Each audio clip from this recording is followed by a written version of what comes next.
Hello, good evening everybody. Shalom, जय मसीह की। हम सब का विश्वास है कि हम सब अच्छे से हैं, हमारा स्वास्थ्य अच्छा है और बेहतर तरीके से हम अपने आप को देख ले रहे हैं, अपने परिवार को देख ले रहे हैं। और परमेश्वर ने हमको बीते हफ्ते संभाला, हमारी मदद और अगुवाई की, और इसलिए परमेश्वर पिता को हम धन्यवाद देते हैं। सब लोग एक दूसरे के लिए दुआ करते रहते हैं, प्रार्थना करते रहते हैं, और एक दूसरों को प्रार्थना में ऊपर उठाने के माध्यम से ही हम सब लोग अच्छे पाए जाते हैं, सुरक्षित हैं। और हमारा विश्वास है कि हम सब अपने घरों में बाइबल पढ़ते हैं, प्रार्थना करते हैं और अपने परिवार के साथ संगति करते हैं। जो बचाव का उपाय इस बीमारी के समय में हमारे लिए है, उस बचाव का उपयोग हम करते हैं ताकि हम बड़ी बीमारियों से बचाए जा सकें। तो हम परमेश्वर पिता का धन्यवाद देते हैं हर बात के लिए, बीते हफ्ते की रक्षा, अगुवाई और मदद के लिए, और उस अनुग्रह के लिए जो परमेश्वर ने हम सबों को दिया है। हम सब परमेश्वर पिता को धन्यवाद देते हैं। परमेश्वर ने हम लोगों को ये अनुग्रह दिया, या आशीष दी कि हम लोग आज के इस रविवार में फिर से इस माध्यम से मिल सके ऑनलाइन, और हम उसके लिए भी परमेश्वर पिता को धन्यवाद देते हैं। आगे क्या कुछ होगा, सर्विस किस तरीके की होगी, सूचनाओं के समय में आपको मैं अवश्य बताऊंगा। पर आइए, इससे पहले कि हम लोग अपनी आराधना प्रारंभ करें, एक छोटी प्रार्थना कर लें। परमेश्वर पिता, हम धन्यवाद देते हैं आज संध्या के समय के लिए, तेरी रक्षा और बचाव के लिए, तेरे उपाय के लिए प्रभु, जो तूने हम सबों के लिए किया, कि आज शाम के समय में इस हफ्ते के प्रथम दिन हम चंगे और व्यवस्थित और आशीषित पाए जाते हैं।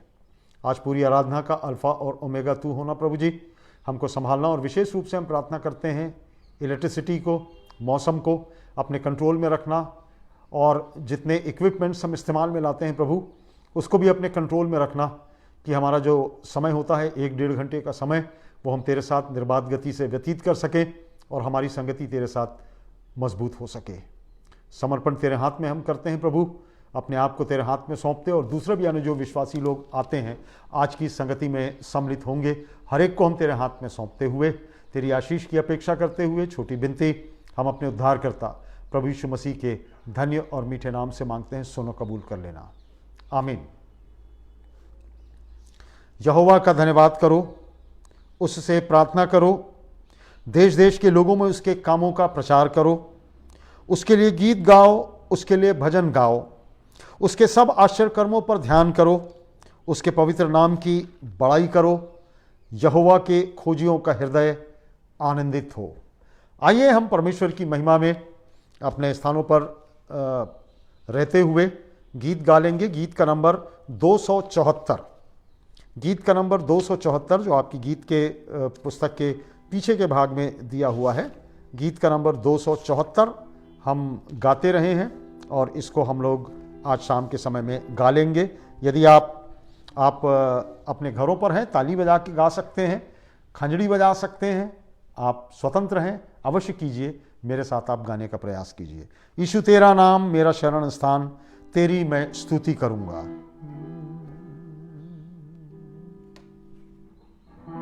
274। यीशु तेरा नाम मेरा शरण स्थान, तेरी मैं स्तुति करूंगा। यीशु तेरा नाम मेरा शरण स्थान, तेरी मैं स्तुति करूंगा। स्तुति करूंगा, तेरी स्तुति करूंगा, स्तुति करूंगा, तेरी स्तुति करूंगा। यीशु तेरा नाम मेरा शरण स्थान, तेरी मैं स्तुति करूंगा। यहोवा रे, वो सब कुछ देता है। यहोवा रे, वो सब कुछ देता है। डरूंगा नहीं, मैं स्तुति करूंगा, डरूंगा नहीं, मैं स्तुति करूंगा। यीशु तेरा नाम मेरा शरण स्थान, तेरी मैं स्तुति करूंगा।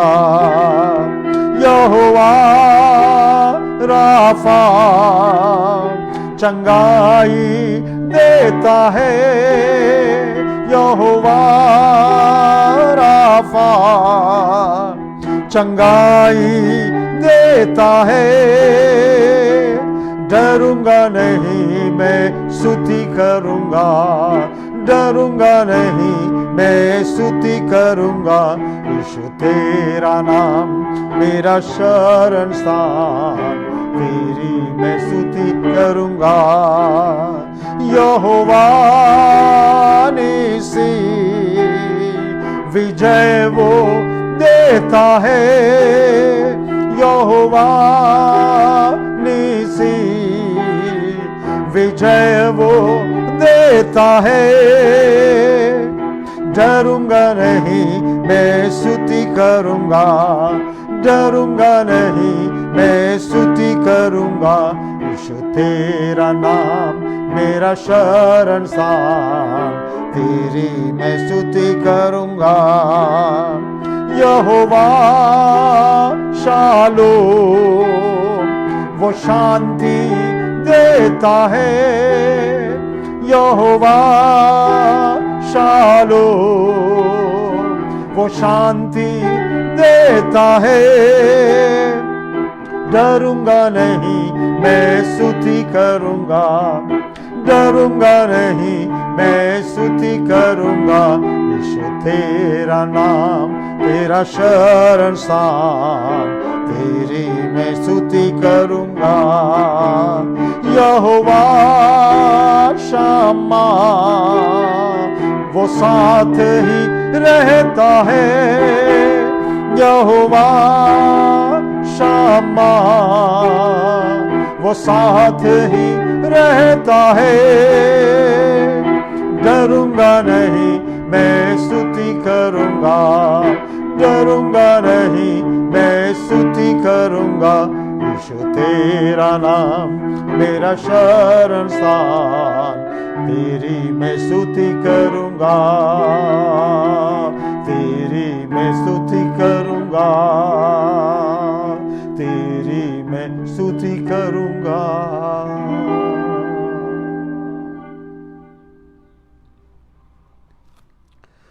परमेश्वर का धन्यवाद हो इस सुंदर वचन के लिए जो हम गीतों के माध्यम से सुनते हैं और समझते हैं, जिसमें संदेशों का खजाना छुपा हुआ है और हमारे रोज़ बरोज़ के जीवन के लिए वो काम आता है। तो परमेश्वर पिता का हम धन्यवाद दें, परमेश्वर से आशीष मांगें कि परमेश्वर यही आशीष हमको देते रहे कि हमारा मुंह उसके लिए गाता रहे, हमारा हाथ, हमारे दिमाग, हमारी पर्सनालिटी उसके लिए काम में आती रहे। जब तक हम रहते हैं उसके लिए हमारा पूरा व्यक्तित्व काम में आता रहे।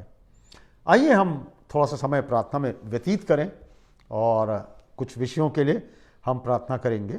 और प्रार्थना की जो रिक्वेस्ट हैं वो इस प्रकार से हैं।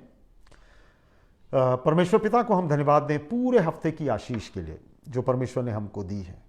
हमारे जीवन में उतार चढ़ाव आते रहते हैं, हमारे जीवन में कमी और घटी होती रहती है, हमारे जीवन में समस्याएं और आशीष दोनों का जो ब्लेंड है वो लगातार चलता रहता है और हर घर परिवार में कुछ न कुछ समस्याएं होती हैं।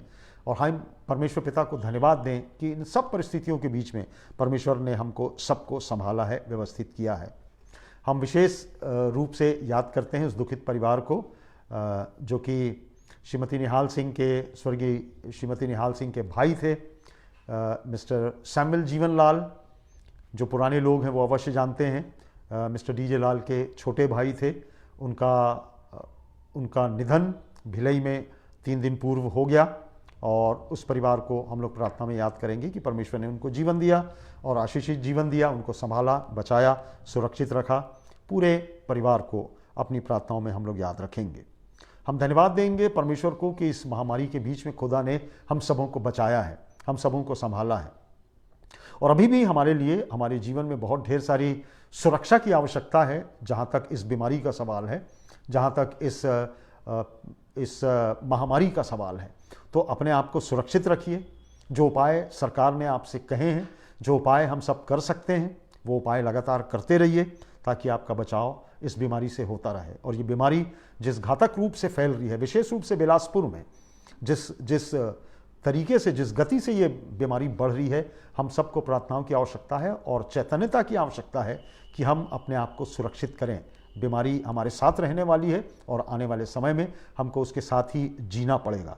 तो इसके लिए लगातार दुआ करते रहिए, उसके फैलाव के लिए, उसके बचाव के लिए, भारतवर्ष के लिए, छत्तीसगढ़ के लिए, हमारे बिलासपुर के लिए और पूरे संसार के लिए, जहाँ कहीं भी ये बीमारी है, परमेश्वर इसका बचाव कर सके। विशेष रूप से मेडिकल स्टाफ्स के लिए अवश्य दुआ करते रहिए। पिछले हफ्ते मुझको एक सिस्टर ने अनुरोध किया था उनके लिए दुआ करने के लिए। मैं सब नर्सेस सिस्टर्स के लिए प्रार्थना करता हूँ। मिसेस सरिता बहादुर ने मुझसे कहा था कि पादी साहब हम लोग भी लगे हुए हैं, और भी दूसरी अन्य नर्सेज हैं, मेरे जुबान में उनका नाम नहीं आ सकता सब लोगों का।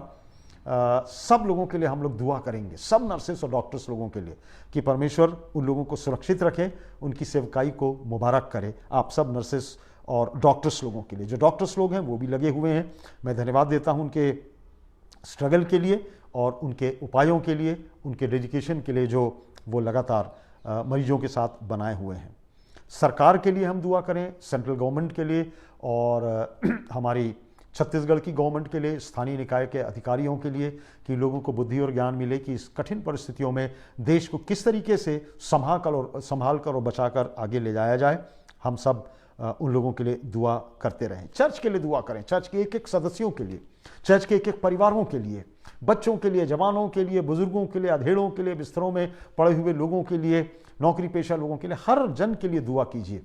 आज मैंने विशेष रूप से जवानों से अनुरोध किया है कि जवान मुझको नज़र आते नहीं हैं, मैं फेसबुक में जाकर आप सब लोगों की लाइकनेस और डिसलाइकनेस को देखता रहता हूं और मैं पाता हूं कि जवान लोग आते भी नहीं हैं, शायद बैठते भी नहीं हैं। सबसे ज़्यादा मोबाइल इस्तेमाल जवान लोग करते हैं। तो जवानों से अनुरोध है इस मीटिंग के माध्यम से कि वो अवश्य उपस्थित रहें और हर मीटिंग में वो अवश्य उपस्थित रहें। ये परमेश्वर की आशीष है जो उनके लिए विशेष रूप से दी जाती है। फैमिलीज़ के लिए दुआ करें, प्रत्येक परिवारों के लिए, बीमारों के लिए, बुजुर्गों के लिए, हमारे अगुओं के लिए, हमारे चर्च के प्रोग्राम्स के लिए, चर्च के प्रोजेक्ट्स के लिए, हमारे प्रचारकों के लिए जो कि गांव में पाए जाते हैं, जो गांव में काम करते हैं, जो बहुत तकलीफदेह परिस्थितियों में है, जशपुर एरिया, हमारे बिलासपुर एरिया, सब लोगों के लिए हम परमेश्वर पिता को धन्यवाद दें। विशेष रूप से हम धन्यवाद दें हमारे भाई रत्नेश लक्ष्मण और उनकी पत्नी के लिए। वो लंदन से आए थे 8 दिन पहले और क्वारंटीन में थे और आज वो वापस अपने घर लौटे हैं और उन्होंने आप सबों को धन्यवाद दिया है अपने परिवार के साथ। और उनके भाई जो लंदन में हैं, उनकी पत्नी रीता, जिसके लिए आपने प्रार्थना किया, वो अच्छे हैं और आज रत्नेश लक्ष्मण अपने घर आ चुके हैं अपने परिवार के साथ। तो परमेश्वर पिता का धन्यवाद हो उनके लिए भी। तो आइए थोड़ा सा समय हम लोग प्रार्थना में व्यतीत करें इन सब विषयों के लिए। बहुत लंबा समय हम लोग गुजार नहीं सकते, पर आइए थोड़ा सा समय अवश्य हम लोग प्रार्थना में व्यतीत करें। Let us pray. हमारे प्रभु, हम तेरे पास आज शाम के समय में आते हैं, तेरा धन्य मानते हैं कि तूने हमको जीवितों के बीच में रखा है और ऐसा होने दिया कि आज शाम के समय में हम इस माध्यम से, ऑनलाइन सर्विस के माध्यम से हम एक साथ जुड़ सके हैं। प्रभु जी, ये भी एक साधन है जो तूने हमको दिया है कि प्रभु इसके माध्यम से हम फेलोशिप कर सकते हैं उन परिस्थितियों में भी, जो परिस्थितियां हमारे लिए कंड्यूसिव नहीं होती, जो हमारे लिए सामान्य नहीं होती, कि हम एक साथ मिलकर आराधना कर सकें। प्रभु जी, तेरी दया, तेरे अनुग्रह के लिए धन्यवाद देते हैं कि तूने हमको जीवितों के बीच में रखा और भला चंगा रखा है, सारी दुख तकलीफ और बीमारियों से बचा करके रखा है। प्रभु जी, हम तेरा धन्यवाद मानते हैं बीते हफ्ते की अगुवाई और मदद के लिए जो तूने हम सबों की हमको सुरक्षित रखा। सुरक्षित रखने के लिए विशेष रूप से कोरोना वायरस के फैलाव के समय में प्रभु तूने हम सबों को अभी तक संभाला है और हम तुझसे दुआ मांगते हैं, जबकि हम देख रहे हैं भारतवर्ष में और पूरे छत्तीसगढ़ में और हर जगह प्रभु जी कोरोना बढ़ता जा रहा है, विशेष रूप से भारतवर्ष में और छत्तीसगढ़ में और बिलासपुर में। हम चाहते हैं परमेश्वर पिता कि हम सुरक्षित पाए जाएं।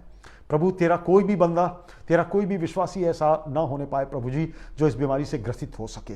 हम प्रार्थना करते हैं जो लोग ग्रसित हैं प्रभु, अपनी दया उनके ऊपर बना के रखना, अपनी चंगाई उनको देना।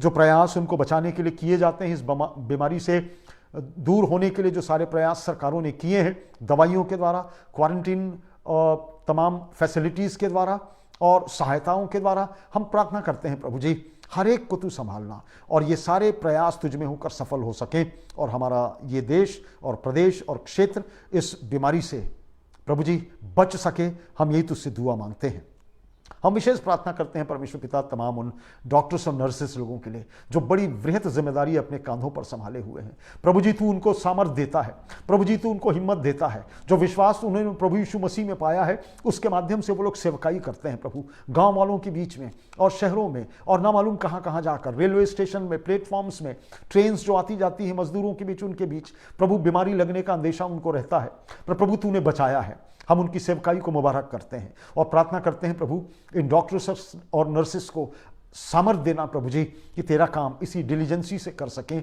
एक गवाही के रूप में कर सकें कि उनका टच मजदूर इस बात को देखकर समझ सकें और जो लोग बीमार लोग आते हैं वो लोग इस बात को समझ उनको उनके हाथों के स्पर्श के माध्यम से वो समझ सकें कि ये प्रभु यीशु मसीह के लोग हैं। हम दुआ चाहते हैं प्रभु उनकी सेवकाई तेरी ओर से मुबारक होवे। हम धन्यवाद देते हैं अपनी कलीसिया के लिए, कलीसिया के प्रत्येक परिवारों के लिए, सब लोगों के लिए, बच्चे, जवान, बुजुर्ग, अधेड़ और बिस्तर में पाए जाने वाले बीमार लोग, हर एक को हम तेरे हाथ में रखते हैं प्रभु। हमारी हर परिस्थितियों का परमेश्वर तू है खुदा बाप, हर एक परिस्थितियों का परमेश्वर तू है और तू उनको संभालता और उनकी आवश्यकताओं की पूर्ति करता है। तूने हर एक की आवश्यकताओं की पूर्ति किया है। हम विशेष रूप से तेरा धन्यवाद मानते हैं प्रभु हमारे अडल्ट फेलोशिप के भाइयों के लिए, आमोस के लिए और सपन मार्टिन के लिए और अनुराग सिंह के लिए और आशु के लिए, आशय बनाट के लिए प्रभु, जो लोग लगातार रहकर तेरी सेवकाई करते रहे और आज भी प्रभु उन्होंने रिलीफ खाने की सामग्रियां बांटी हैं प्रभु जी। इन लोगों के ऊपर अपनी आशीष देना और उनके माध्यम से जो आशीष कलीसिया को मिलती है प्रभु वो तेरी ओर से मुबारक होवे। इन प्रभु जी लोगों को दर्शन देना कि प्रभु तेरी कलीसिया को संभालने की जिम्मेदारी अपने कांधों पर लेने के लिए वो तैयार हो सकें आने वाले समयों में जब हम जिम्मेदारी उनके कांधों पर देंगे प्रभु। खुदा बाप, हमारे लिए लीडर्स तैयार करना, हमारे लिए अगुवे तैयार करना जो कलीसिया को ईमानदारी के साथ और कलीसिया को प्रभु जी बहुत डिलीजेंटली, कलीसिया के बोझ को सहते हुए, कलीसिया की जिम्मेदारी को वहन करते हुए और बहुत मैच्योरिटी के साथ और प्रभु पूरी परिपक्वता के साथ कलीसिया का संचालन करने में सक्षम हो सकें। हम तुझसे दुआ मांगते हैं ऐसे अगुवों को हमारे लिए तैयार करना प्रभु जी। हम विशेष प्रार्थना करते हैं हमारी चर्च काउंसिल के लिए प्रभु जी, इस समयों में जबकि हम एक साथ एक सामूहिक रूप से उपस्थित ना हो पाते हों, पर प्रभु हम निर्णय लगातार लेते चले जा रहे हैं। हम आपस में मिलकर सीनियर्स लोग निर्णय लेते हैं प्रभु जो हम सबको ग्राह्य और मान्य होता है प्रभु। होने देना आने वाले समय में जब हम बैठें तो हम एक साथ मिलकर प्रभु जी जो भी निर्णय हमको लेने हैं कलीसिया से संबंधित वो निर्णय ले सकें। हम धन्यवाद देते हैं हमारी आवश्यकताओं की पूर्ति करने के लिए प्रभु। बहुत ढेर सारी आवश्यकताएं हैं, हमारे प्रचारक हैं और दूसरे अन्य लोग हैं और बहुत ढेर सारे व्यवस्था की बातें हैं जो जिसके लिए हमको धन देना पड़ता है। तू हमको देता है, हम तेरा धन्यवाद मानते हैं। तेरी आशीष हमारे जीवन में बराबर बने रहे प्रभु जी।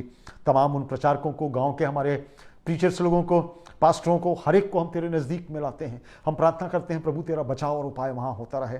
हम पास्टर मद्देड़ को विशेष रूप से याद करते हैं कि जब से खुदा बाप ये बीमारी का आगाज़ हुआ है और लॉकडाउन हुआ है वो बस्तर में पाए जाते हैं अपने लोगों के बीच में प्रभु जी और वहाँ जाकर फंस गए हैं। हम दुआ चाहते हैं उनके दोनों बच्चों को, उन दोनों को संभालना प्रभु, विशेष सुरक्षा देना, उनकी आवश्यकताओं की पूर्ति करना प्रभु और कोई कमी और घटी मत होने देना और हो सके तेरे प्रोविडेंस में, तेरी योजना में जितनी जल्दी वो हमारे बीच में आ सकें, तेरी आशीष हम सबों को उनके माध्यम से मिल सके।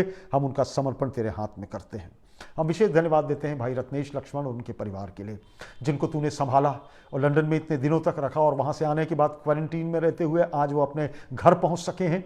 तेरे प्रति कृतज्ञ हैं और धन्यवादित हैं। परिवारों को तूने फिर से जोड़ा है प्रभु जी, उनकी मम्मी के साथ होना, उनके भाइयों के साथ होना, उनके स्वयं के साथ होना और जो खुशी और आनंद अपनी मम्मी के साथ मिलकर, परिवार के साथ मिलकर उनको हुई है, तेरी दया, तेरा अनुग्रह, तेरा प्रोटेक्शन उनके ऊपर बना रहे और प्रभु कोई कमी और घटी उनके पारिवारिक जीवन में ना होने पाए। आज शाम की पूरी आराधना को हम तेरे हाथ में सौंपते हैं। जब प्रभु भोज में भी हम जाएंगे, हमारे मनों को तैयार करना, हमारा तेरे साथ बैठना, हमारा तेरे साथ विचार करना, हमारा तेरे साथ प्रार्थना करना और मनन करना प्रभु हमारे आत्मिक जीवन में एक पग आगे बढ़ने के लिए सहायक सिद्ध हो सके। समर्पण हम तेरे हाथ में करते, पूरी कलीसियाओं को, सारे पासवानों को, सब लोगों को, सारे मसीही लोगों को हम तेरे हाथ में रखते प्रभु। हर एक को प्रोटेक्शन देना, सुरक्षा देना, बचाव करना और ये वृहद संगति को अपने अनुग्रह में लेकर हमको आशीषित करना, क्योंकि छोटी बिनती हम अपने उद्धारकर्ता यीशु मसीह के धन्य और मीठे नाम से मांगते हैं। सुनो, कबूल कर लेना। आमीन, आमीन।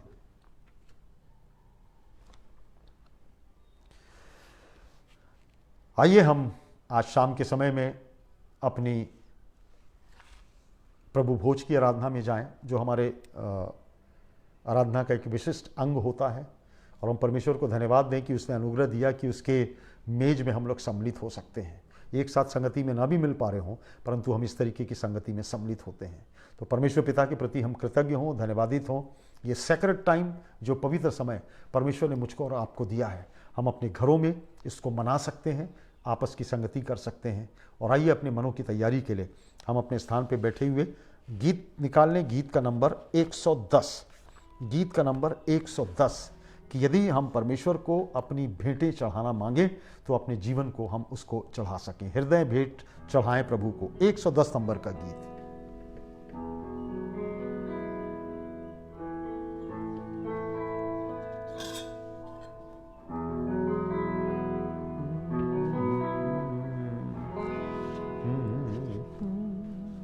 गीत का नंबर 110।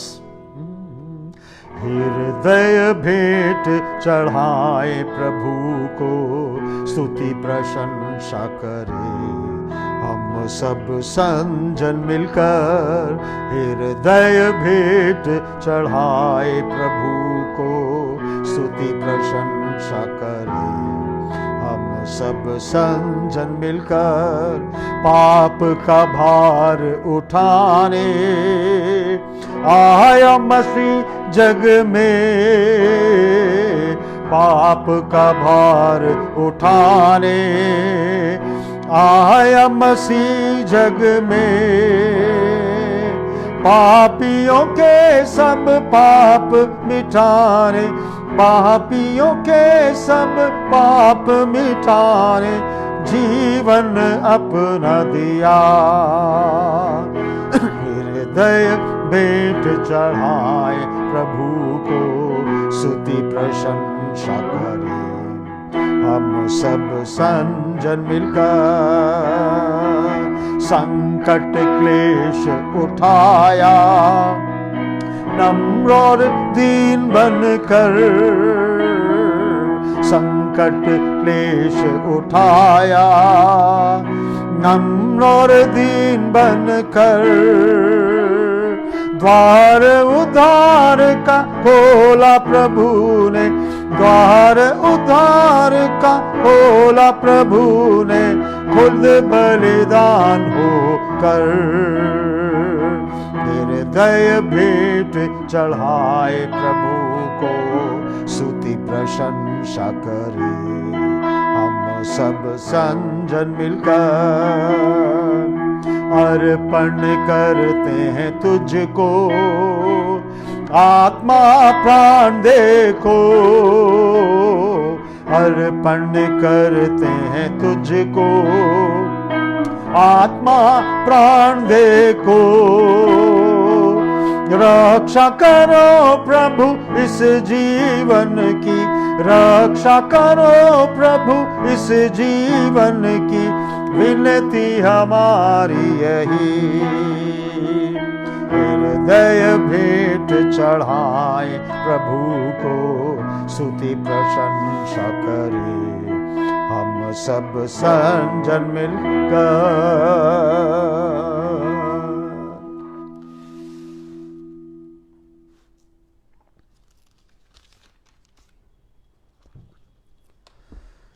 क्योंकि यह बात मुझे प्रभु से पहुंची और मैंने तुम्हें भी पहुंचा दी कि प्रभु यीशु मसीह ने जिस रात वह पकड़वाया गया था, रोटी ली और धन्यवाद करके रोटी तोड़ी और कहा, यह मेरी देह है जो तुम्हारे लिए है, मेरे स्मरण के लिए यही किया करो। और इसी रीति से उसने ब्यारी के पीछे कटोरा भी लिया और कहा, यह कटोरा मेरे लहू में नहीं वाचा है, जब कभी पियो तो मेरे स्मरण के लिए यही किया करो। क्योंकि जब कभी भी तुम यह रोटी खाते और उस कटोरे में से पीते हो तो प्रभु की मृत्यु को जब तक वह न आए प्रचार करते हो। इसलिए जो कोई अनुचित रीति से प्रभु की रोटी खाए या उसके कटोरे में से पिए, वो प्रभु की देह और लहू का अपराधी ठहरेगा। इसलिए मनुष्य अपने आप को जांच ले और इसी रीति से इस रोटी में से खाए और इस कटोरे में से पिए। क्योंकि जो खाते और पीते समय प्रभु की देह को ना पहचाने, वह इस खाने और पीने से अपने ऊपर दंड लाता है। और इसी कारण तुम में से बहुत से निर्बल और रोगी हैं और बहुत से सो भी गए हैं। आइए हम इस रोटी के लिए और इस दाखरस के लिए हम परमेश्वर का धन्यवाद करें।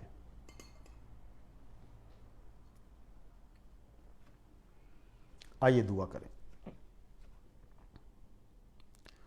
हमारे सामर्थी जी, प्रभु जी, ये समय हमारे लिए गंभीर समय होता है, जबकि हम पर्सनल रूप से, व्यक्तिगत रूप से तेरे साथ संगति में जुड़ते हैं। प्रभु जी, इस रोटी का लिया जाना और इस दाखरस का लिया जाना हमारे तेरे साथ व्यक्तिगत संबंधों को प्रतिबिंबित करता है, प्रदर्शित करता है, और यह हमारे लिए स्वयं है प्रभु जी, हमारे व्यक्तिगत जीवन के लिए है जो तूने उपाय किया है कि प्रभु तू अपने पुत्र को हमारे लिए दे दिया। तूने वो उपाय हमारे लिए किया कि हमारे ऊपर पाप का दंड ना हो, हमारे ऊपर मृत्यु का दंश ना हो, हमारे ऊपर पाप की छाया ना हो, पर प्रभु जी तेरा लहू और तेरा मांस हमको हमारे जीवन के पापों से बचा सके। और इसलिए हम याद करते हैं प्रभु इस कुर्बानी को, हम याद करते हैं प्रभु इस सैक्रिफाइस को जो तूने हमारे लिए किया है। प्रभु जी, किसी भी सैक्रिफाइस से ये बहुत बड़ी सैक्रिफाइस है प्रभु जो तूने हमारे लिए किया है, और हम उसका ऋण कैसे चुका सकते हैं प्रभु? हमारे लिए असंभव है खुदा बाप। क्या धन देकर हम तुझको खुश कर सकते हैं? क्या अपनी साधन संपन्नता तुझको समर्पित करके हम अपना जीवन बचा सकते हैं? क्या अधिक दान देकर प्रभु हम अनंत जीवन की आशा रख सकते हैं? सब बातों का आशय यही कुछ है प्रभु कि हम शायद कुछ भी नहीं कर सकते, हम बचाए भी नहीं जा सकते थे प्रभु, पर तूने प्रेम किया हमसे, तूने मोहब्बत हमसे की, और उस मोहब्बत में हो के तूने अपने एकलौते पुत्र को हमारे लिए दिया ताकि उसके ऊपर विश्वास लाए जाने के द्वारा, उसके मारे जाने के द्वारा, उसके गाड़े जाने के द्वारा, उसके जीवित हो जाने के द्वारा और उसके पुनः आने के द्वारा हमारा विश्वास पुख्ता और मजबूत हो सके, और वो इटर्नल लाइफ हमारी हो सके, वो अनंत जीवन हमारा हो सके जिसके लिए तूने हमसे प्रतिज्ञा की है। प्रभु हमारे गुनाहों को माफ करना प्रभु, जाने और अनजाने में जो बहुतेरे हैं खुदा बाप हमें क्षमा करना यदि हमने तेरे लेखे, तेरी दृष्टि में पाप और अपराध किया है। तेरा लहू हमें ढांपे रहे, और प्रभु तेरा व्यक्तित्व हमारी मदद और अगुवाई करे। अपने आप को हम तेरे हाथ में सौंपते हैं पूरे समर्पण के साथ, और इस छोटी विनती को हम अपने उद्धारकर्ता प्रिय प्रभु यीशु मसीह के धन्य और मीठे नाम से मांगते हैं। सुनो, कबूल कर लेना, आमीन। आप में से जो लोग अपने घर में इस प्रभु भोज की सेवकाई को बांटते हैं, मेहरबानी से उस बांटने में अपनी मदद और अगुवाई करना, ताकि आप सब लोगों को बांट दें, और जब मैं लेता हूं तो मेरे साथ आप लोग सब रोटी को और दाखरस को लेते जाएं, और फिर 1 मिनट की आप प्रार्थना कीजिएगा, फिर प्रभु की प्रार्थना हम एक साथ करेंगे।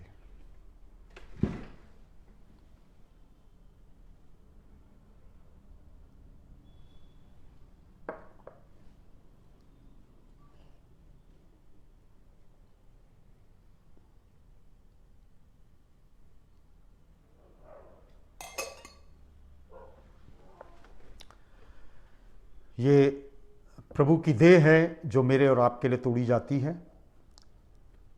ये प्रभु का वो लहू है जो मेरे और आपके प्रायश्चित के लिए बहाया जाता है। आइए हम एक साथ इसे लें।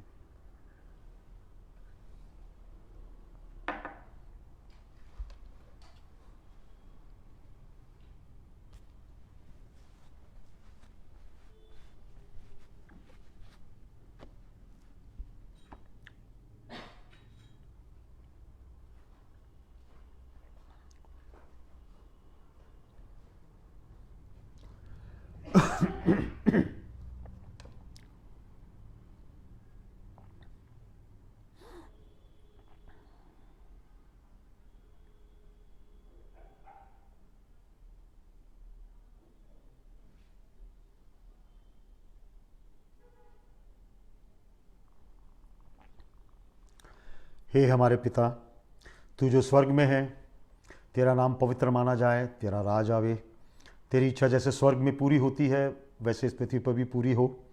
हमारे दिन भर की रोटी आज हमें दे, और जैसे हमने अपने अपराधियों को क्षमा किया वैसे तो हमारे अपराधों को क्षमा कर, और हमें परीक्षा में ना डाल बल्कि बुराई से बचा, क्योंकि राज, पराक्रम और महिमा सदा तेरे हैं। आमीन।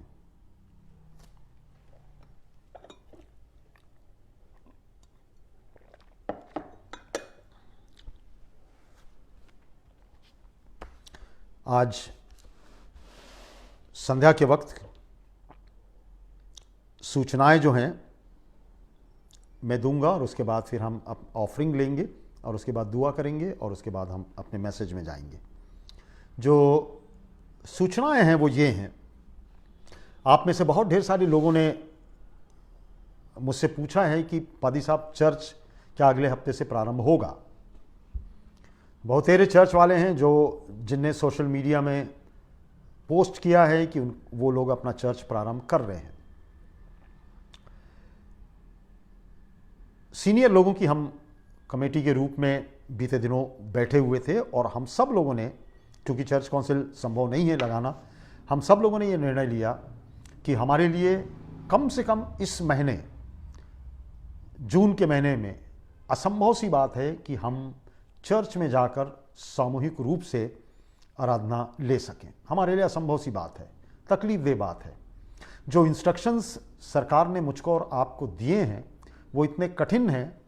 हमको 40 मिनट का समय मिलने वाला है, जस्ट 40 मिनट्स, और उस 40 मिनट्स में 10 लोगों से ज़्यादा चर्च में लोग नहीं जा सकेंगे। और सारी जो व्यवस्थाएं हैं, आपका सैनिटाइजेशन है, पास्टर को जो पीपी ड्रेस पहनना है वो है, आपको 6 फुट के अंतराल में बैठना है वो है, पूरे चर्च का जो सैनिटाइजेशन है वो है, बाहर आपको सबके लिए सैनिटाइजेशन का इंतज़ाम करना है वो है, डिस्टेंसिंग है, और बहुत ढेर सारी चीज़ें हैं जो बिल्कुल असंभव सी चीज़ लगती है कि हम सामूहिक रूप से इस तरीके से आराधना कर सकें। कुछ समय और लगेगा, और इसलिए जो कमेटी है उसने ये डिसाइड किया है कि इस महीने, कम से कम इस महीने हम अपनी आराधनाओं को इसी तरीके से संचालित करते रहेंगे जैसा हम ऑनलाइन संचालित कर रहे हैं, और जैसी परिस्थितियां थोड़ी ठीक होती हैं हम अपनी आराधना आपको सूचना देकर आराधनालय में प्रारंभ करेंगे। आपसे केवल अनुरोध यही है कि आप कौन सोशल मीडिया में क्या लिख रहा है, कौन सा चर्च किस तरीके की आराधना कर रहा है, उसमें जाने की कोई आवश्यकता नहीं है। आप मत जाइए। मैंने यहाँ भी जो एशले बंगले में पास्टर सैमुअल की जो आराधना होती है, मैंने उनको भी मना किया है, क्योंकि गांव के लोग आते हैं, कि अभी वो ना आए, फिलहाल ना आए, क्योंकि बीमारी जिस तरीके से फैल रही है उसलिए हमारे लिए बहुत आवश्यक है कि हम अपना बचाव कर सकें। बहुत तीव्रता से बीमारी फैल रही है, हमको नहीं मालूम कि कौन उस बीमारी से ग्रसित है, और ये बीमारी जो कम्युनिटी स्प्रेड ना हो जाए, और इसलिए हमको बचाव करना बहुत आवश्यक है। और मैं विश्वास करता हूँ कि आप मेरी सूचनाओं पर अवश्य ध्यान देंगे और ज़्यादा पैनिकी में नहीं आएंगे। सूचना आपको बराबर देती जाती रहेगी कि क्या करना है और क्या नहीं करना है। टिल दैट टाइम हमारी आराधना ऑनलाइन चलती रहेगी, बाइबल स्टडी हमारी ऑनलाइन चलती रहेगी। आपसे केवल अनुरोध ये है कि सब लोग मिलकर आप लोग आराधना में अवश्य उपस्थित होते रहें, जैसा आप होते रहें, और लोगों को भी लाइए, ताकि लोग, सब लोग, ये आराधना का समय है, ये परमेश्वर का समय है, और हमारे इधर उधर जाने का समय नहीं है। खुदा ने हमको दिया है इस समय। अगर संडे होता तो आपको संडे चर्च में होना आवश्यक होता, पर परमेश्वर ने लिबर्टी दी है कि आपके पास डिवाइसेस हैं, मोबाइल्स हैं, कि आप घर में बैठकर आराधना में सम्मिलित हो सकते हो। पर मुझको मालूम है बहुत ढेर सारे लोग घरों में रहते हुए भी आराधना में उपस्थित नहीं होते हैं। वैसा मत होने दीजिए, आप आराधना में उपस्थित हों। सूचना मैं आपको लगातार देता रहूँगा। शादी विवाह की जो डेट्स वगैरह हैं वो आप मुझसे पूछे बगैर निर्धारित मत करें। जब तक आप मुझसे ना पूछ लें, शादी विवाह की डेट बिल्कुल निर्धारित ना करें।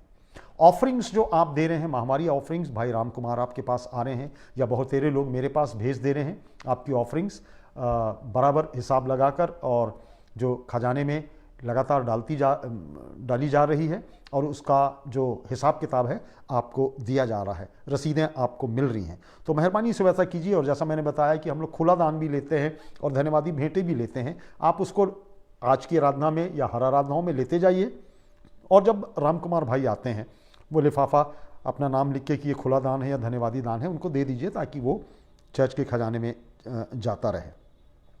चर्च काउंसिल के सदस्यों से अनुरोध है कि आप जब सूचनाएं आपको व्हाट्सएप में आती हैं तो उसको आप पढ़ा कीजिए। आप सबको समाहित किया गया है। आप लोगों का रिस्पांस बहुत क्षीण है, बहुत कम, आप देखते भी नहीं हैं। मेहरबानी से देखते रहिए, क्योंकि सारी सूचनाएं आपको उस व्हाट्सएप के माध्यम से आपको मिलती रहती हैं। और मैं आपसे अपेक्षा करता हूं कि आपका रिस्पांस यस और नो जैसा भी है दिया कीजिए। आप चर्च काउंसिल जो है वो चर्च को चलाने वाली एक बहुत महत्वपूर्ण यूनिट है और आपके लिए आवश्यक है कि आप रिस्पांस देते रहें। तो मेहरबानी से इस बात का ध्यान रखिए। हो सकता है चर्च काउंसिल की बैठक आने वाले समय में हो और आपको सूचित किया जाएगा, और संभव हो सके तो आप उस बैठक में अवश्य उपस्थित होइएगा। आप सबों को धन्यवाद। यदि कोई सूचना मैं भूल रहा हूँ, भाई रत्नेश ने और उनके परिवार ने आप सबों को धन्यवाद दिया है कि आपने उन लोगों को याद किया, प्रार्थनाओं में याद किया और लगातार उनको ऊपर उठाते रहे। अब वो घर में आ गए हैं और आज उन्होंने मुझसे फ़ोन करके मुझको बताया कि पादी साहब सब कुछ ठीक है। पूरी मंडली को धन्यवाद दे दीजिए और मैं उनके धन्यवाद को आपको कन्वे करता हूँ। आइए अपनी अपनी भेंटों को और धन्यवादी भेंटों को हम प्रभु के नज़दीक में लाएंगे और उसके बाद एक छोटी प्रार्थना के बाद इस सभा में हम आगे बढ़ेंगे। तो अपनी भेंटों को और धन्यवादी भेंटों को अवश्य डाल लीजिए और उसके बाद मैं इसके लिए छोटी दुआ करूंगा और उसके बाद हम संदेश में जाएंगे।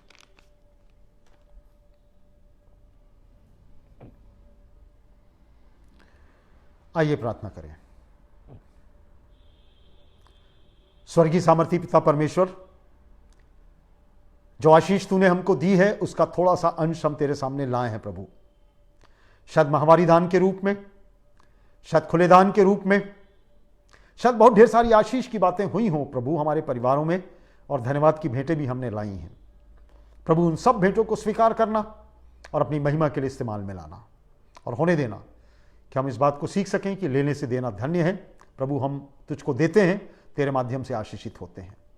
ये भेंटें तेरी महिमा के, तेरी कलीसिया के लिए है, इसको स्वीकार करना। यीशु मसीह में हम धन्यवाद के साथ इस विनती को मांगते हैं, सुनो कबूल कर लेना। आमीन।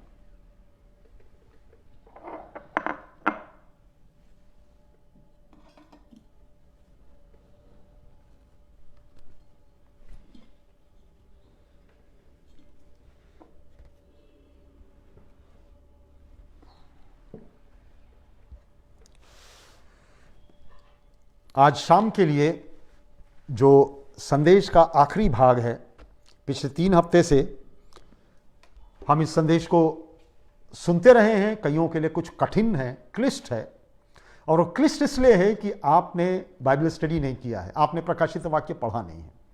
मैं आपसे हमेशा अनुरोध करता रहता हूं कि पढ़ा कीजिए और तब आप बाइबल समझ सकते हैं। तो आज शाम के संदेश में हम जाएंगे और अपने संदेश को हम आज कंक्लूड करेंगे, आज हम समाप्त करेंगे। मैंने आपको जैसा बताया कि हमने अपना विशेष अध्ययन जो किया है वो डैनियल नबी की पुस्तक, उसका 12वां अध्याय और उसकी पहली 3 आयतों में किया है। और उन 3 आयतों का जो आशय है वो ये है, there is a hope for Israel. Israel के लिए आशा है, उसके लिए होप है।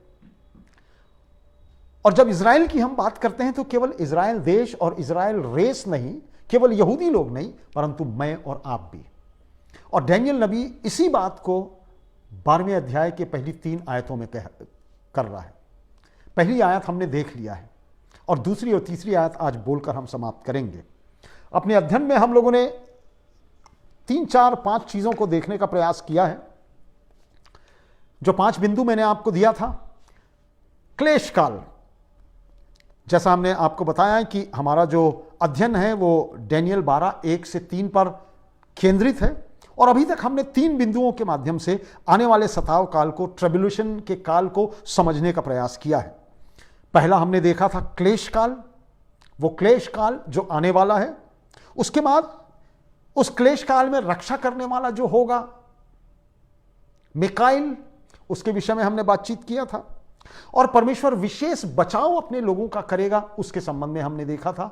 2 विटनेस थे और 1,44,000 विश्वासी थे जो उस अंत के समयों में कैसे वचन को स्प्रेड आउट करेंगे, वो बचाव हमने देखा था। और ये सभी बिंदु इज़राइल को एक देश के रूप में और यहूदी कौम और जूस रेस को सताव काल में कैसे जीना होगा, इसको ध्यान में रखकर इस अध्ययन माला को तैयार किया गया है।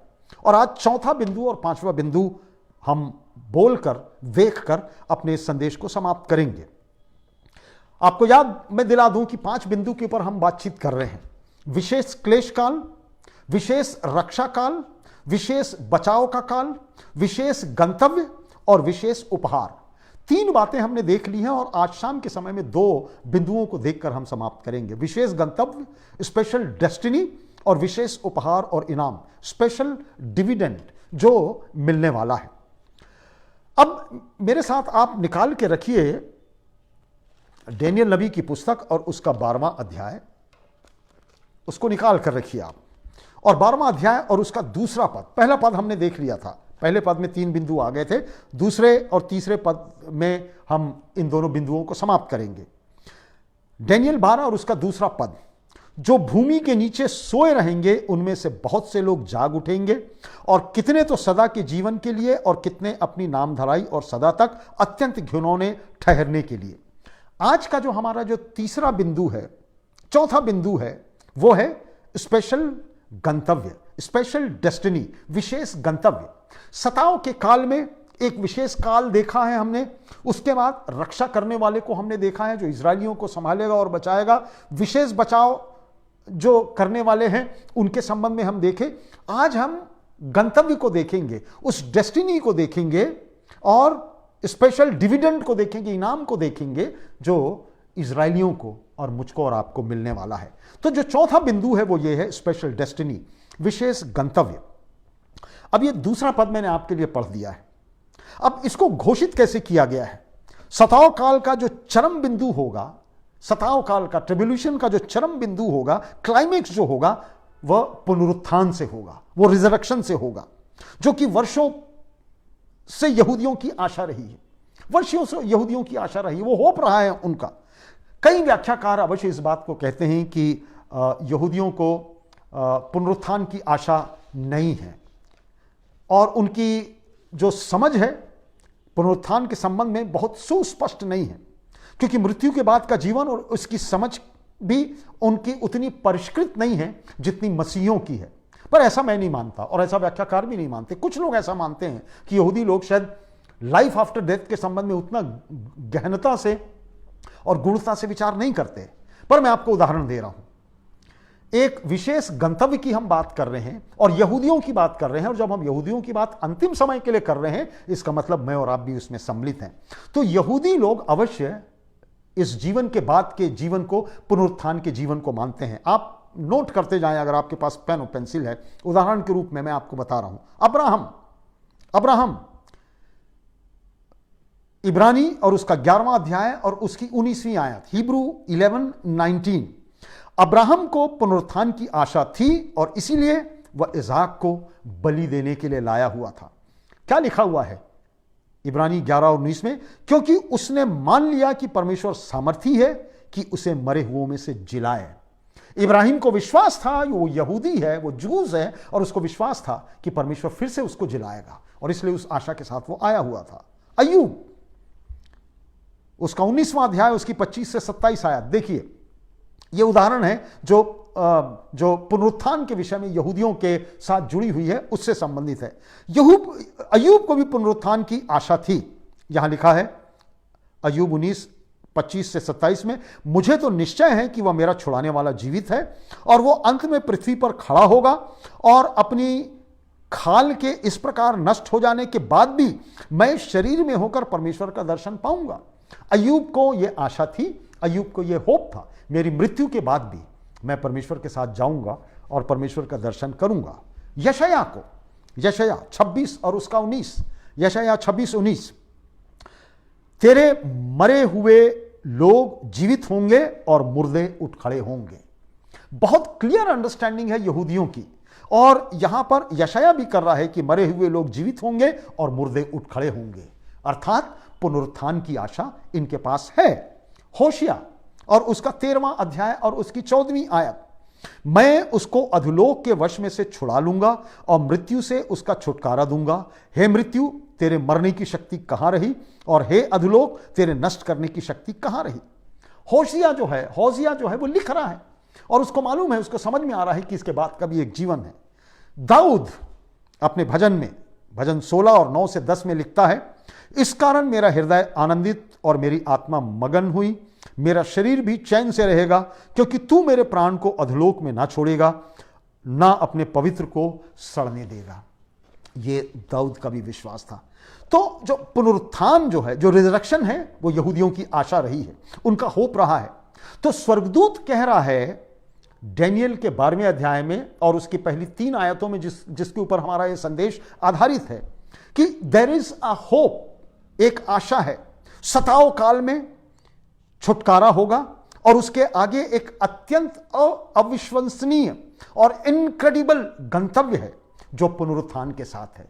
तो यहूदियों को यह विश्वास है और डैनियल को भी यह विश्वास है, और डैनियल इसी विश्वास के साथ इजरायलियों को आशान्वित कर रहा है, उनको होप दिला रहा है, उनको आशा दे रहा है, उनको इंकरेज कर रहा है कि कोई बात नहीं, इन सताव कालों में इजरायली लोगों तुम्हारे ऊपर सताव होगा, पर एक गंतव्य तुमको दिया गया है, एक अंतिम गंतव्य तुमको दिया गया है जो बहुत अविश्वसनीय होगा, इनक्रेडिबल होगा, वो पुनरुत्थान के बाद तुमको मिलेगा।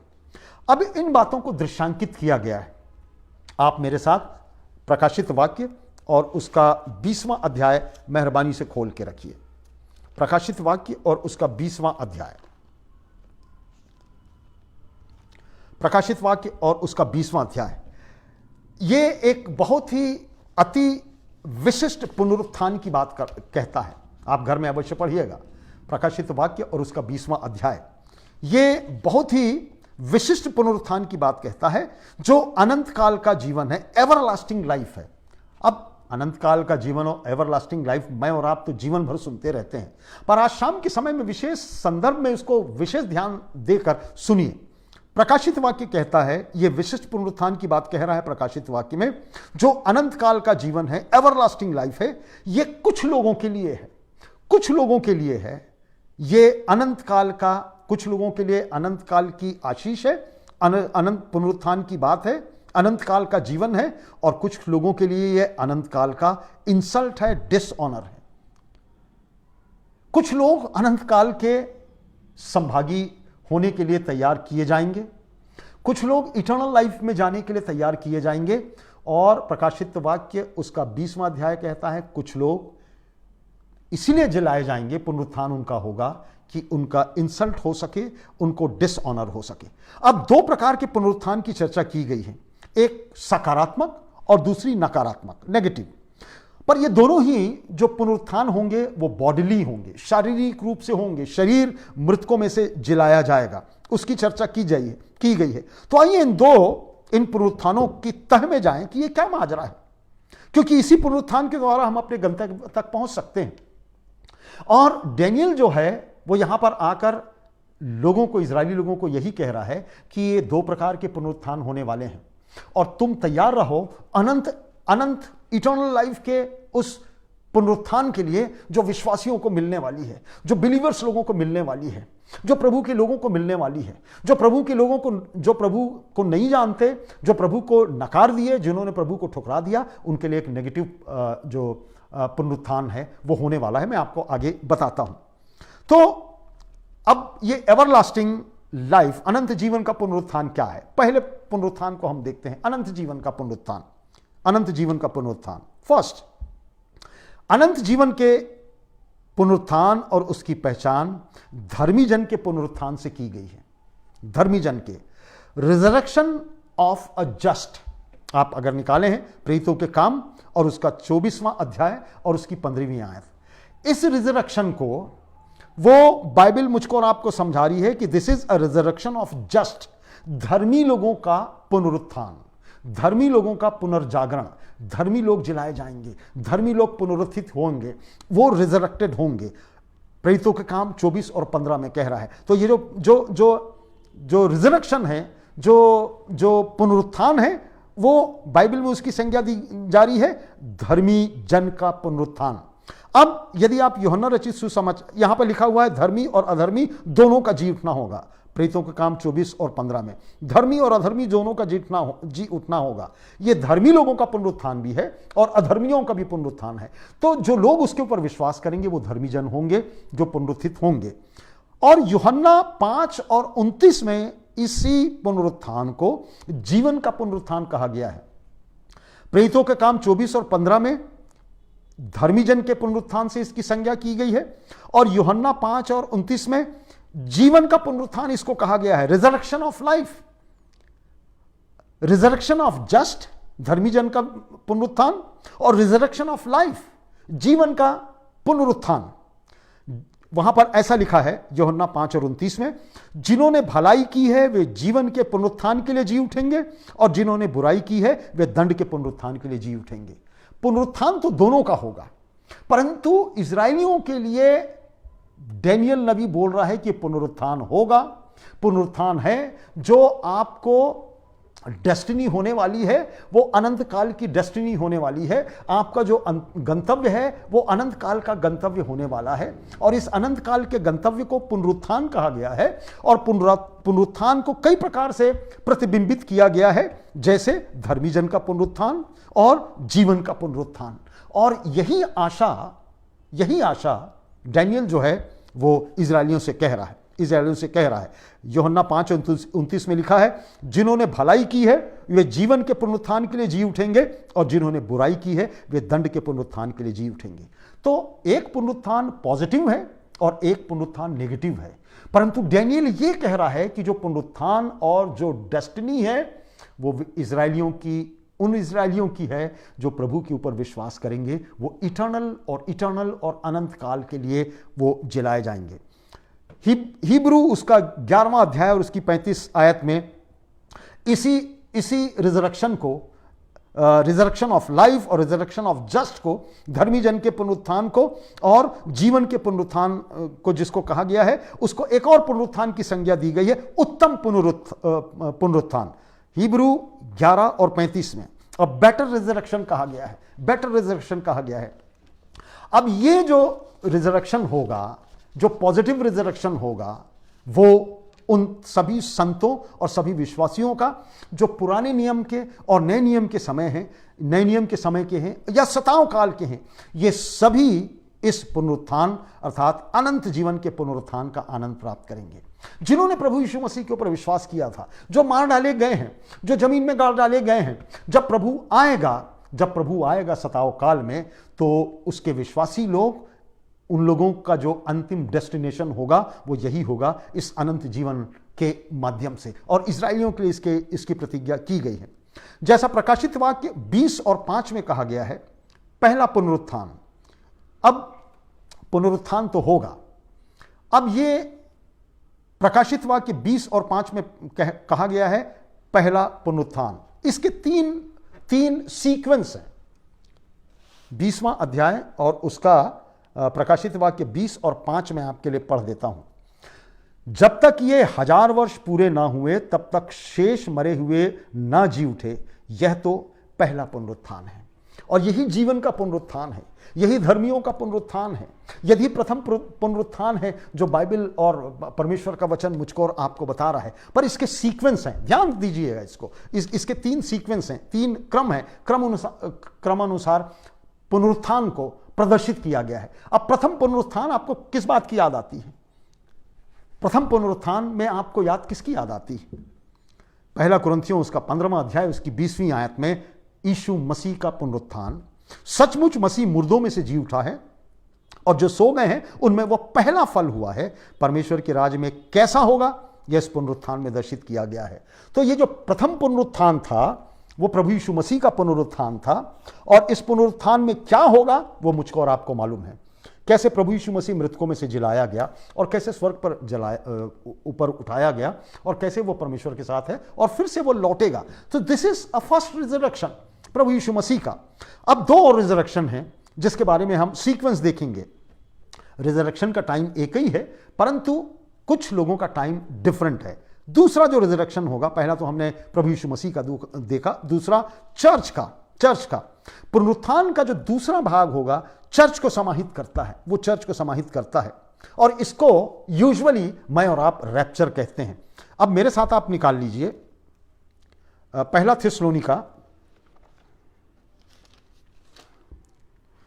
थिस्सलुनीकंस और उसका 4 अध्याय और उसकी 16 और 17वीं आयत।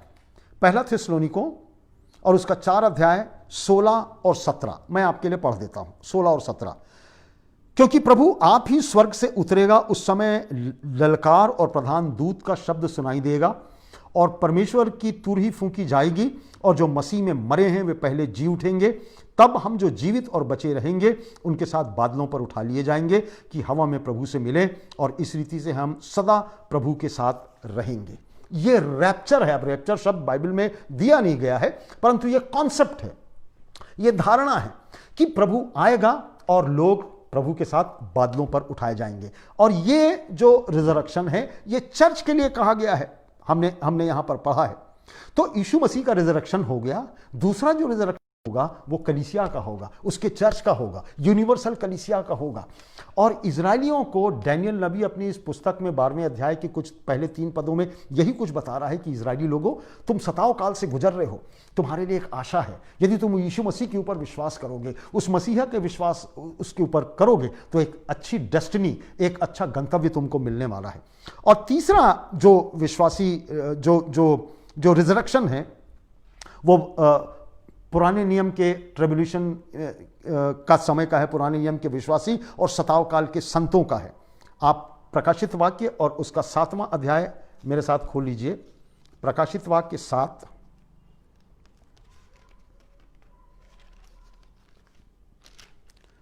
और उसकी 9 और 10 आयत मैं आपके लिए पढ़ देता हूं। 9 और 10 आयत। ये जो रिजरेक्शन होगा चर्च के विश्वासियों के उठा लिए जाने के बाद, सताव काल के विश्वासियों का जो सताव में मारे गए होंगे अपने विश्वास के कारण, वे उठाए जाएंगे। देखिए मैं पढ़ रहा हूं। इसके बाद मैंने दृष्टि की और देखो, हर जाति और हर कुल और हर लोग और हर भाषा में से एक ऐसी बड़ी भीड़ जिसे कोई गिन नहीं सकता था, श्वेत वस्त्र पहने और अपने हाथों में खजूर की डालियां लिए हुए सिंहासन के सामने और मेमने के सामने खड़ी हुई हैं और बड़े शब्द से पुकार कर कहती हैं, उद्धार के लिए हमारे परमेश्वर का जो सिंहासन पर बैठा है और मेमने की जय जयकार हो। हर जाति और हर कुल से लोग पुनरुत्थित होंगे और ये सताव काल के समय में होगा। तो 3 प्रकार के पुनरुत्थान दर्शित किए गए हैं और इजरायलियों को इनकरेज किया जा रहा है डैनियल नबी की इस भविष्यवाणी के माध्यम से कि चिंता मत करो, तुम सताव काल में तुम जीवित रहोगे, तुम मर भी जाओ तो भी जियोगे, तुम मर भी जाओगे तो भी जियोगे। तो 7 से 9 में 7वां अध्याय, रेवोल्यूशन का 7वां अध्याय प्रकाशित वाक्य 7, 9 से 10 में हम इस बात को पढ़ें। अब 20वां अध्याय में आप फिर से आ जाइए, प्रकाशित वाक्य 20 और उसके 4 से लेके 6 पद तक मैं आपको पढ़ता हूं तो आपको समझ में आ जाएगा। प्रकाशित वाक्य 20, 4 से 6 मैं आपके लिए पढ़ रहा हूं। फिर मैंने सिंहासन देखे और उन पर लोग बैठ गए और उनको न्याय करने का अधिकार दिया गया। मैंने उनकी आत्माओं को भी देखा जिनके सिर यीशु की गवाही देने और परमेश्वर के वचन के कारण काटे गए थे और जिन्होंने ना उस पशु की और ना उसकी मूर्ति की पूजा की थी और ना उसकी छाप अपने माथों और अपने हाथों पर ली थी। वे जीवित होकर मसीह के साथ 1000 वर्ष तक राज्य करते रहे।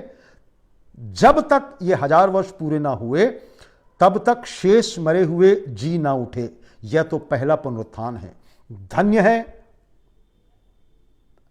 धन्य और पवित्र वह है जो इस पहले पुनरुत्थान का भागी है। ऐसों पर दूसरी मृत्यु का कुछ अधिकार नहीं होगा। वे परमेश्वर और मसीह के याजक होंगे और उनके साथ 1000 वर्ष तक राज्य करेंगे। ये वो विश्वासी होंगे जो तकलीफ और परेशानी में मारे गए हैं, जिनका सिर काटा गया है, जिनको प्रभु के सामने सैक्रिफाइस करना पड़ा है अपने विश्वास के कारण। उसमें इजरायली लोग भी हैं और वो सताव का काल भी है। और इजरायलियों के लिए एक एनकरेजमेंट है कि तुम चिंता मत करना इजरायलियों, तुम चिंता नहीं करना यहूदियों। और जब यहूदियों और इजरायलियों की बात की जा रही है तो मुझसे और आपसे भी बातचीत की जा रही है, क्योंकि मैं और आप विश्वास के आधार पर इजरायली हैं।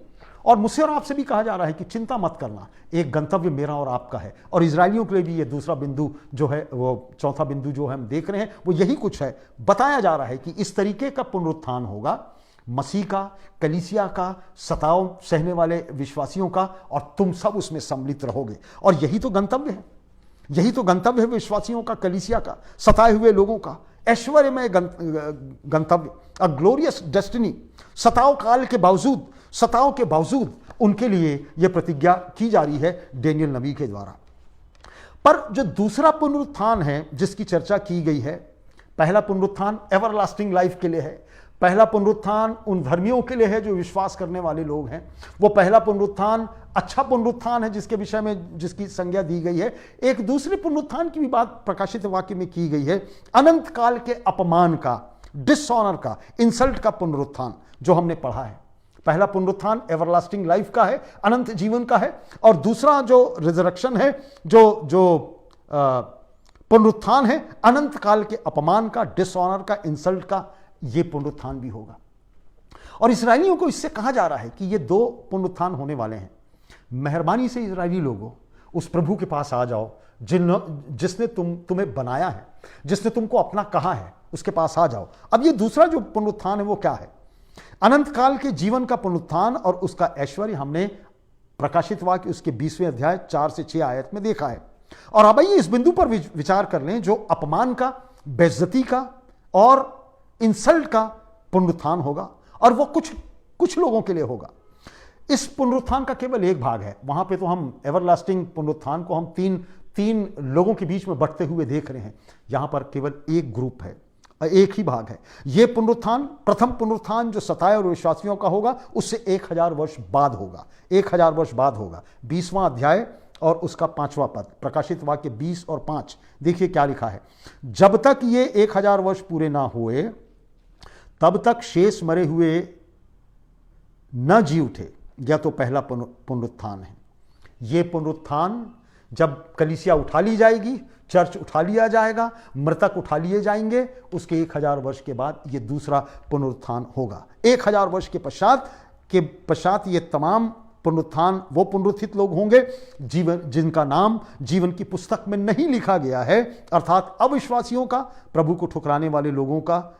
यही कुछ दूसरा पुनरुत्थान है।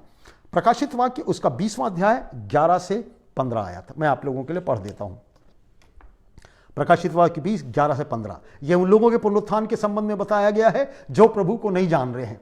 इजरायलियों को इनकरेज किया गया है कि जान लो प्रभु को, और जो नहीं जानेंगे उनका प्रतिफल क्या होगा। जिन्होंने जाना है प्रभु को, उनका प्रतिफल हमने देख लिया, एवरलास्टिंग टू एवरलास्टिंग पुनरुत्थान होगा और हम उसके साथ जाएंगे। जिन्होंने यीशु मसीह को ना माना हो मसीहा के रूप में, उनका क्या होगा। 11वें पद से लेकर 14वें पद तक विशिष्ट बात 15वें पद तक दी गई है। फिर मैंने एक बड़ा श्वेत सिंहासन और उसको जो उस पर बैठा हुआ था देखा। उसके सामने से पृथ्वी और आकाश भाग गए और उनके लिए जगह न मिली।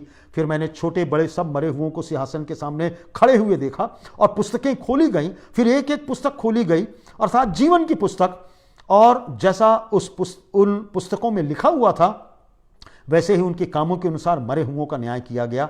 समुद्र ने उन मरे हुओं को जो उनमें थे दे दिया, और मृत्यु और अधिलोक ने उनमें मरे हुओं को जो उनमें थे दे दिया, और उनमें से हर एक के कामों के अनुसार उनका न्याय किया गया। मृत्यु और अधिलोक आग की झील में डाले गए, और यह आग की झील दूसरी मृत्यु है, और जिस किसी का नाम जीवन का पुस्तक में लिखा हुआ ना मिला वह इस आग की झील में डाल दिया गया।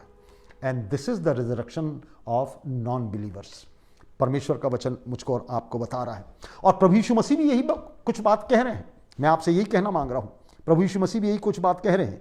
1000 वर्ष के पश्चात पुनरुत्थान में तमाम उन लोगों को पुनरुत्थान होगा जिनका नाम जीवन की पुस्तक में नहीं लिखा गया है, अर्थात अविश्वासियों का, प्रभु को ठुकराने वालों का, जैसा हमने प्रकाशित वाक्य 11, 20 और उसके 11 से 15 में देख लिया है। और प्रभु यीशु मसीह भी यही कुछ बात कह रहे हैं भाई बहनों, प्रभु यीशु मसीह भी यही कुछ बात कह रहे हैं। यूहन्ना रचित सुसमाचार उसका 5वां अध्याय 28 और 29 मैं पढ़ रहा हूं आपके लिए, ध्यान से सुनिए। यूहन्ना 5, 28 और 29 यीशु मसीह की शब्दावली है। जिन्होंने भलाई की है वे जीवन के पुनरुत्थान के लिए जी उठेंगे, और जिन्होंने बुराई की है वे दंड के पुनरुत्थान के लिए जी उठेंगे। See this is how resurrection going to be. ये पुनरुत्थान इसी प्रकार का होने वाला है जिनका नाम जीवन की पुस्तक में नहीं है, और हम बड़े आसानी से लेते हैं, बड़े स्पोर्टिंग वे में लेते हैं कि कौन सी जीवन की पुस्तक और क्या पुस्तक।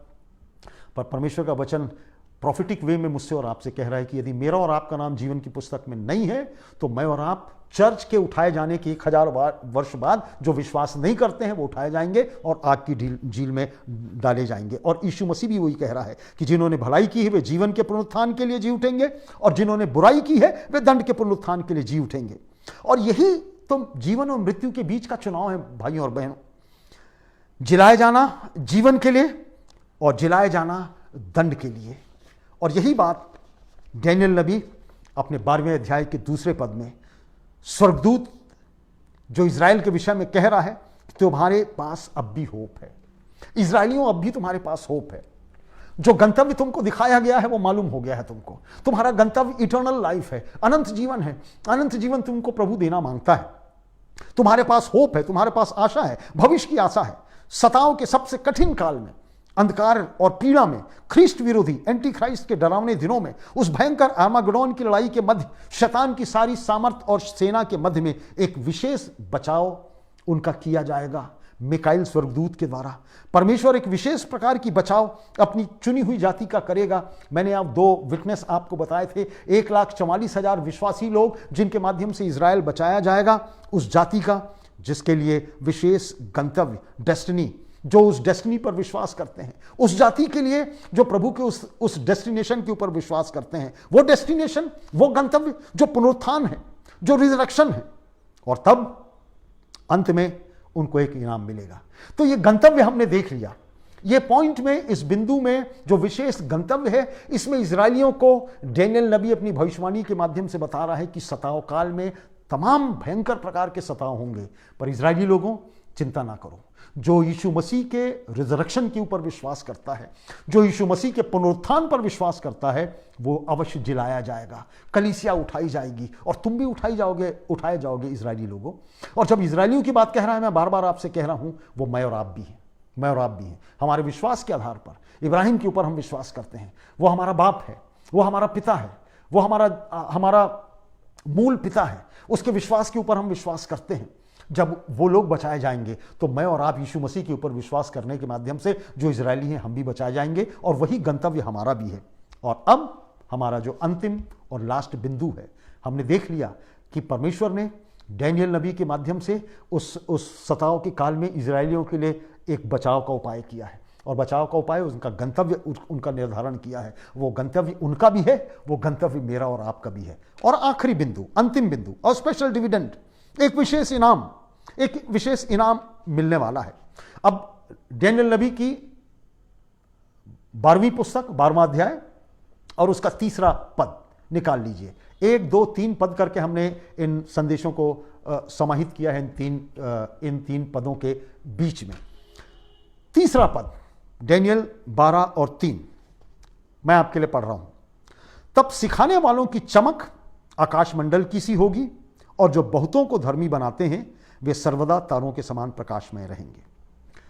अब हम लोगों ने 4 बिंदु देखे हैं। विशेष क्लेश का काल इजरायलियों का, हम पीछे ना जाएं। विशेष रक्षा करने वाला मिकाइल, हम पीछे ना जाएं। विशेष बचाव करने वाला जो 2 विटनेस और 1,44,000 जो विश्वासी लोग हैं, वो हम पीछे ना जाएं। विशेष गंतव्य जो अभी हमने देखा है, पुनरुत्थान, जिसके माध्यम से एक आशा इजरायलियों के लिए है। और अब अंतिम बात, विशेष उपहार और इनाम जो प्रभु उनको देना मांगता है। और तब वो लिख रहा है, सिखाने वालों की चमक आकाशमंडल सी होगी, और जो बहुतों को धर्मी बनाते हैं वे सर्वदा तारों के समान प्रकाश में होंगे। अब इस पद में डैनियल 12 और उसके 3रे पद में फोकस किया गया है होप को, आशा को, जो अनंत जीवन के पुनरुत्थान के माध्यम से पूर्ण होने वाली है। उस आशा को दिखाया गया है, उस होप को प्रदर्शित किया गया है इजरायलियों के लिए। परंतु यह भी अंत नहीं है, यह भी अंत नहीं है, क्योंकि इसके बाद एक इनाम है।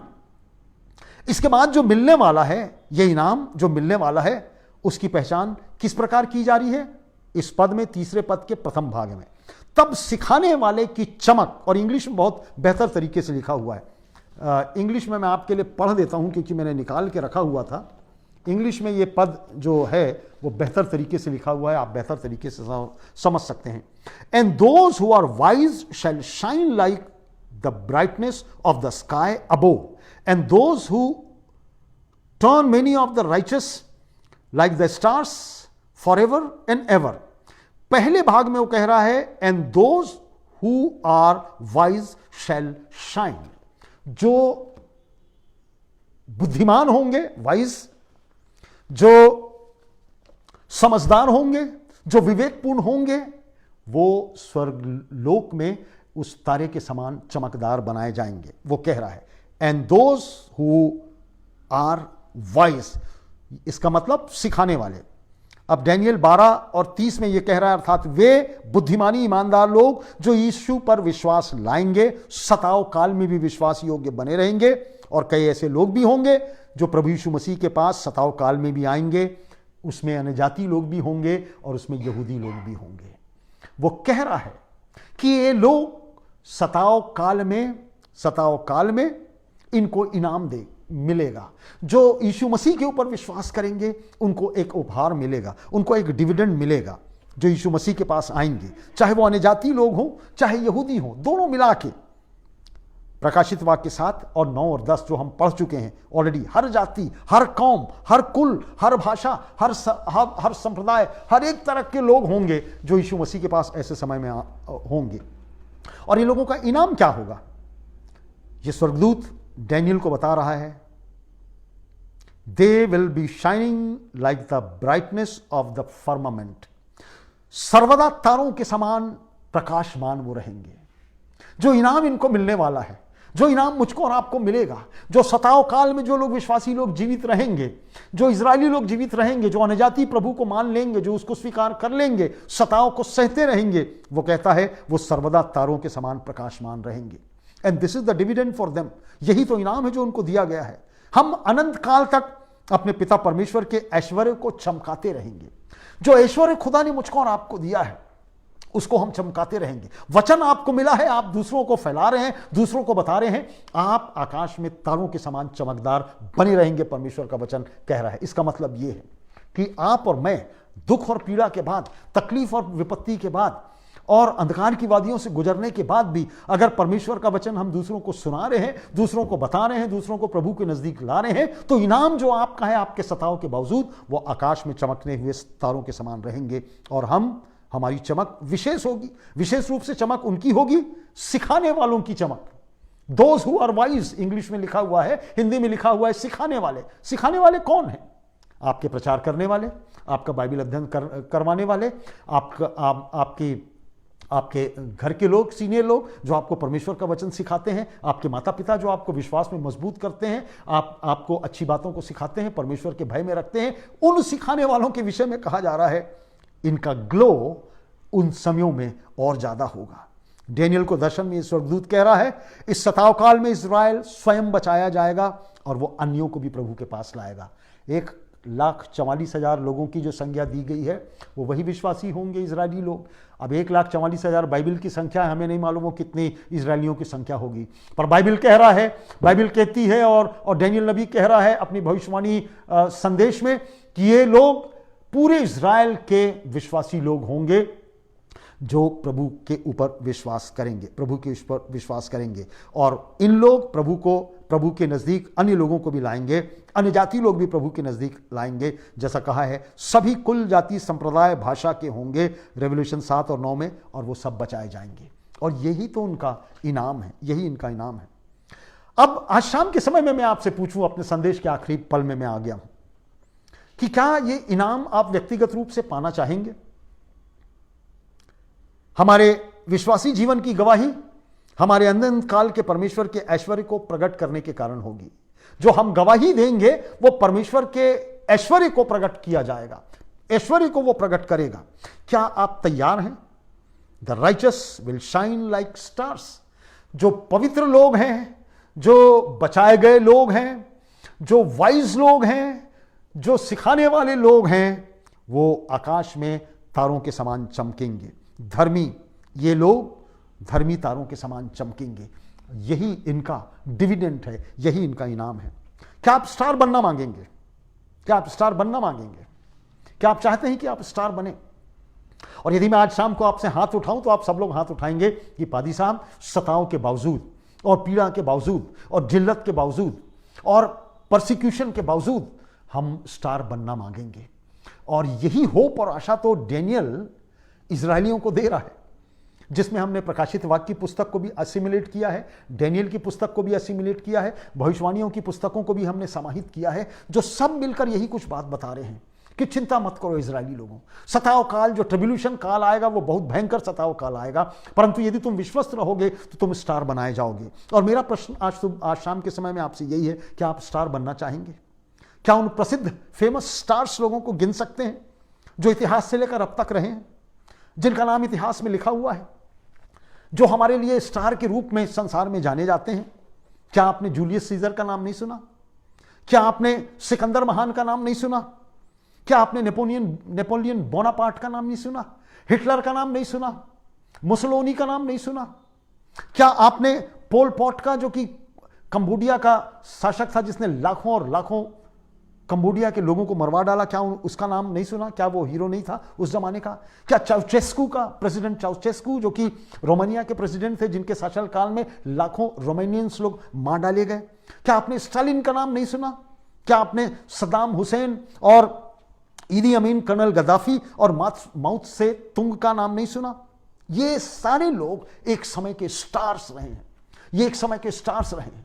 इनके सामने इनकी आइडियोलॉजी, इनके विचार स्टार के रूप में हुआ करते थे। लोग लाखों और करोड़ों की भीड़ में इनके साथ चला करते थे।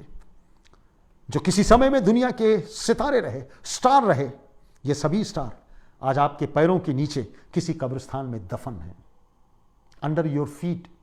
ये सारे सितारे किसी समय के जबरदस्त ये सितारे रहे, आज किसी कब्रिस्तान में आपके पैरों के नीचे तले दबे हुए हैं। ये समकालिक स्टार्स पैरों के नीचे हैं, आपके पैरों के तले दबे हुए हैं। इनकी रोशनी कब की बुझ चुकी है, इनका चकाचौंध खत्म है, इनका स्टारडम समाप्त है। और आज के भी जो स्टारडम वाले लोग हैं, आज के भी जो स्टार्स हैं, उनकी भी गति ऐसी कुछ होने वाली है जो प्रभु को नहीं जानते हैं, प्रभु को नहीं जानते हैं। क्या इसी प्रकार का स्टार आप बनना मांगेंगे? क्या इसी प्रकार का इनाम आप पाना चाहेंगे? क्या इसी तरीके के स्टार आप बनना चाहेंगे, जिसकी रोशनी कब की बुझ चुकी हो? या आप परमेश्वर का स्टार बनना मांगेंगे, तारे बनना मांगेंगे, जो दूसरों को धार्मिकता का पाठ सिखाते हैं? ऐसा ही एक तारा, ऐसा ही एक स्टार, एक तारा, बाइबल का जो तारा और स्टार जिसको कहा गया है, यूहन्ना बपतिस्मा देने वाला था, जिसके बारे में स्वर्गदूत कहता है, आप अवश्य अपने घर में पढ़ लीजिएगा इस स्थल को, लूका 1:15 और 16 में। बहुत अच्छी बात वो कह रहा है, यूहन्ना के बारे में बहुत खूबसूरत बात कहता है। पर मत्ती 11 और 11 में उसके विषय में कहा गया है, यूहन्ना बपतिस्मा देने वाले के विषय में, मैं तुमसे सच कहता हूं, जो स्त्रियों से जन्मे हैं उनमें से यूहन्ना बपतिस्मा देने वाले से कोई बड़ा नहीं हुआ, पर जो स्वर्ग के राज में छोटे से छोटा है वो उससे बड़ा है। He is the greatest star of haven, वो स्वर्ग का सबसे बड़ा स्टार है। पर वचन कह रहा है, प्रभु कह रहा है, मैं तुमसे सच सच कहता हूं कि तुम में से जो अगर छोटे से छोटे हैं, वो स्वर्ग के राज में जो सबसे छोटा है वो इस स्टार से भी बड़ा किया जाएगा। कितना ऑनर खुदा ने मुझको और आपको दिया है, कितने ऑनर की बात प्रभु मुझसे और आपसे कह रहा है, और इजरायलियों से कह रहा है, चिंता मत करो इजरायलियों, विचलित मत हो इजरायलियों, तुम्हारे लिए एक समय है, तुमको स्टार बनाया जाएगा, तुमको विश्वास करना है। और यही स्टार है, सितारे हैं, यही स्टार और सितारे हैं जिनको इनाम मिलने वाला है। डेनियल 12 में स्वर्गदूत ने केवल इजरायलियों से बात की है, परंतु उस प्रिंसिपल को, उस सिद्धांत को हम और आप अपने जीवन में लागू कर सकते हैं। बात तो की गई है इजरायली कौम से, बात तो की गई है यहूदियों से, परंतु मैं और आप उस सिद्धांत को अपने जीवन में अवश्य लागू कर सकते हैं। मैं विश्वास करता हूं कि परमेश्वर भी मुझसे और आपसे अपने वचन को प्रचार करने के लिए यही कुछ कहता है। आइए परमेश्वर का प्रचार करें, आइए प्रभु के बारे में दूसरों को बताएं। पौलुस कहता है फिलिप्पियों 2:15 और 16 में, तुम निर्दोष और भोले होकर टेढ़े और हठीले लोगों के बीच में परमेश्वर के निष्कलम संतान बने रहो, जिनके बीच में तुम जीवन का वचन लिए हुए जगत में जलते दीपकों के समान दिखाई देते हो। निर्दोष और भोले होकर टेढ़े और हठीले लोगों के बीच में, यह समय हमारे बीच में है, हमारे देश में है, हमारे साथ है, हमारे विश्वास के साथ है।